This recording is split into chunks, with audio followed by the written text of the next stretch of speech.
Hablamos con Jean Tirole, Premio Nobel de Economía 2014, una recompensa también para los alumnos de la Escuela de Económicas de Toulouse, cuyo consejo de administración preside este investigador francés. ¿Y quién mejor para describir su contribución que otro Premio Nobel de Economía? Paul Krugman ha dicho que la nueva organización industrial que define el pensamiento de Tirole admite el hecho de que la economía no puede describir la realidad, pero sí estudiar modelos para acercarnos a esa realidad. Ante todo, nuestra más sincera enhorabuena por el Premio Nobel. Algo extraordinario no solo para usted, sino también para Francia. Para empezar, le voy a hacer trabajar un poco. El jurado del Premio Nobel le ha recompensado por sus teorías sobre el poder del mercado y de la regulación. Explíqueselo con uno o dos ejemplos a los telespectadores de Euronews. Eso quiere decir que los mercados son más eficaces. No podemos dejar que se autorregulen siempre solos. Algunos mercados no son competitivos, existen ciertos frenos, puesto que hay pocas empresas y en ciertos segmentos esto será casi endémico, nunca habrá suficientes empresas. Por ejemplo, en la red eléctrica no existirán 15 en Francia, sabemos que siempre habrá una, así que luego está eso que conocemos como poder de mercado.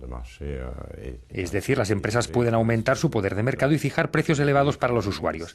Aquí en Toulouse y también en otras escuelas hemos tenido la idea de crear líneas directrices para fomentar las leyes de la competencia. Eso me permite decir, hace falta vigilar a las empresas, hace falta intervenir, pero sin interrumpir la dinámica del sector. En estos momentos, la Comisión Europea estudia con lupa los presupuestos de los países miembros, entre ellos Francia.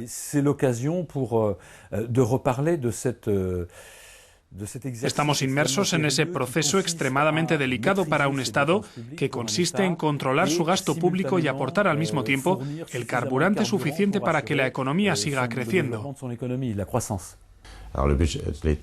El presupuesto del Estado, si es deficitario en caso de recesión, es algo normal porque bajan los ingresos fiscales. El gran problema de Francia es que el déficit es del 3% incluso cuando las cosas van bien. No hemos sido capaces de equilibrar el presupuesto desde 1974, 4 décadas. Y eso es un problema porque quiere decir que vivimos a crédito de alguna manera. Así que hay que controlar esto, aunque no sea fácil en estos momentos. Tenemos que hacer sacrificios, aunque nuestro margen no es muy grande.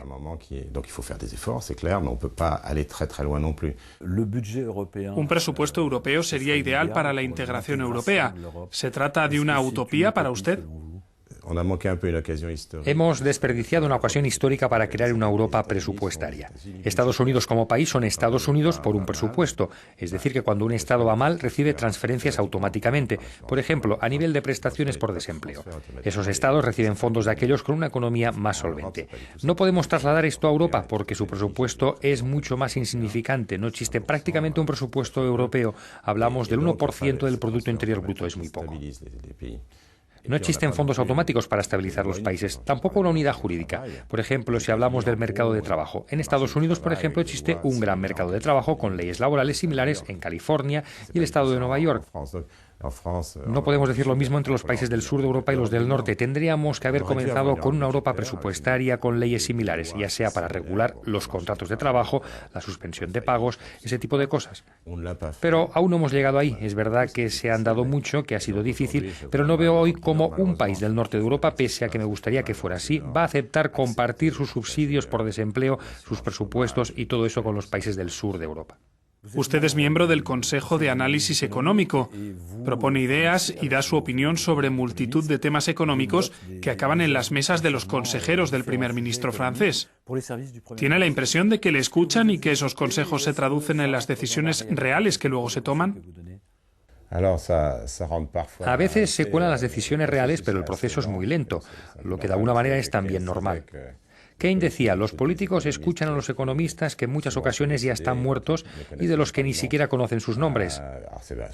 Exageró un poco, pero esto explica en parte esta lentitud cuando hablamos de la clase política y cuando se trata de temas sensibles.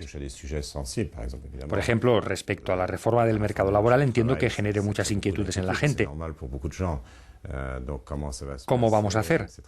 ¿Será difícil poner en marcha esta medida? Bueno, es así. Para un político siempre es difícil lidiar con la opinión pública, pero es su trabajo. Sin embargo, las cosas avanzan más rápido cuando tenemos encima a las agencias de notación de riesgos, las autoridades económicas o la dirección de la competencia, tanto en Bruselas como en Washington. Estamos asistiendo hoy en día a una revalorización de los temas económicos en los medios de comunicación respecto al peso que tenía la política. ¿Cree usted que la gobernabilidad de un Estado se medirá solo en términos económicos en un futuro? La economía, incluida la economía de mercado, requiere un Estado fuerte. El Estado moderno es al mismo tiempo un Estado ligero y fuerte al mismo tiempo. Quiero decir que no es pletórico, sino fuerte en el sentido de que es capaz de imponer y hacer respetar las reglas de la competencia, redistribuir la riqueza a través de la fiscalidad, evitar monopolios.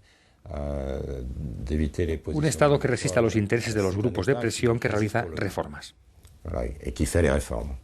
De manera general, en Occidente los Estados consiguen eso. Bueno, lo consiguen mejor los países de Europa del Norte que los del sur. Creo que deberíamos aprender más de los países del norte de Europa, que han conseguido un modelo social que, como nosotros, forma parte de nuestro legado. Pero al mismo tiempo esos países han sabido también formular una nueva concepción de Estado más eficaz sin perder lo ya adquirido. He escuchado algunos comentarios. Hay gente que hubiera preferido un premio Nobel de izquierdas. ¿Quiere eso decir que a usted le consideran de derechas? Mire, yo tengo mis opiniones políticas personales, pero si comenzamos encasillando mis investigaciones en función de una etiqueta, ya sea de izquierdas o de derechas, eso sería catastrófico. Prefiero permanecer como alguien independiente. Los economistas más respetados comparten más o menos el mismo corpus científico y razonan de la misma manera con puntos de vista un poco diferentes sobre temas que ni siquiera nosotros llegamos a comprender del todo. Existe un cierto consenso sobre algunos temas, luego hay otros de una tal complejidad que generan desacuerdos, aunque luego esos mismos desacuerdos acaban resolviéndose con las mismas metodologías científicas. Discutimos en base a las mismas teorías, en eso consiste la ciencia, y para nada partir de prejuicios políticos, ideológicos o sujetos a presiones por parte de los grupos de presión o la industria. Eso no tiene nada que ver con la ciencia. ¿Cuántas entrevistas ha acordado usted a los medios desde que le otorgaron el premio Nobel? No lo sé, es muy extraño porque efectivamente soy un investigador. Ve mi oficina, es aquí donde me gusta estar. Y en un santiamén me encuentro sumido en esta vorágine con llamadas telefónicas cada cuarto de hora o con entrevistas en platós de televisión, algo a lo que no estoy acostumbrado y no se me da nada bien. Es como una nueva vida. No sé si esto va a durar 2 o 3 meses. Creo que las cosas se calmarán y seguiré como hasta ahora investigando aquí. Si me lo permite, ¿qué va a hacer con los 878.000 euros del premio Nobel? Es una cifra enorme y francamente todavía no he pensado lo que voy a hacer. Es algo que también me ha sorprendido.